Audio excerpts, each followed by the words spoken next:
Welcome to Rambam In-Depth. Today we'll be discussing the Rambam Hilchos Matnos Aniyim, Perek Dalet Halachic Yates.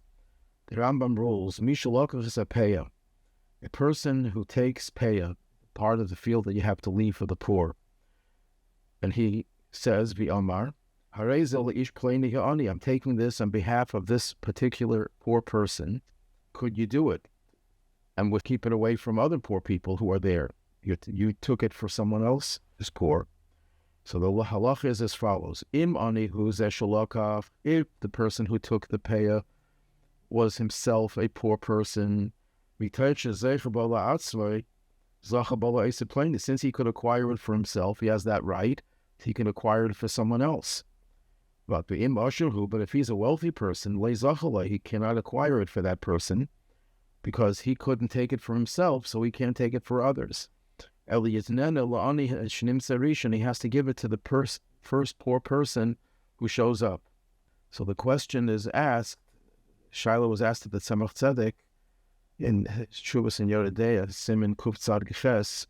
Someone gave money, Tzedakah, he gave it to the charitable fund, to the hands of the Rabbi, the Gizbar, the treasurer, and the treasurer had in mind that he's giving some of it to a poor person from another city. But what happened in the end is it was going to be too difficult for him to get to that city, and he then wanted to give it to some poor of his own town. So the question is, once he took it for that person of that other city, if it's already given on behalf of that person, could he then retract? So the Tzemach bases it on this halach over here, that if he's poor and he can take it for himself, so we can take it for any other poor person, no matter where the poor person lives. But if he's not poor, and in this case the Gizbar, the treasurer, was not himself a poor person, so he wouldn't be allowed to take it on behalf of someone else who was not authorized for, because the presumption is that the Gizbar is collecting it for poor of his own town. So he has no authority to take it for the person of another town, in which case the money would, of course, have to go to the poor of his own town. So the Tzemach brings a shach in Cheshem Mishpat who says that there is a difference between a Shaliach and a Poel, a worker. Yad Poel, Yad Balabayis, that the hands of a worker, an employee, is like the owner himself. It's stronger than Shlichus. And in the case of Shlichus, you can't take for someone else unless you're entitled to take it yourself, because you're chav l'acheirim, it's detrimental to others. You're denying others the possibility of taking it. So the other poor people around, and you're taking it for some other poor person. Meanwhile, you're harming these people who are here.